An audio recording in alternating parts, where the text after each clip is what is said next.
ante los sacrosantos huesos de Cuauhtémoc, un Tetzavui, un hecho portentoso, maravilloso, extraordinario, prácticamente un milagro.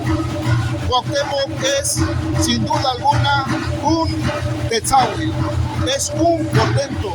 Coincido con el maestro Cerocoatl, con el maestro Cerón, en el sentido de que Cuauhtémoc es un auténtico Tetzavui. Ningún tlatoani tiene la fama y la gloria como Cuauhtémoc. Nos encontramos en el santuario de Cuauhtémoc en Ixtaciopan, Guerrero, México, conmemorando el nacimiento de Cuauhtémoc, y estos son sus sacrosantos huesos.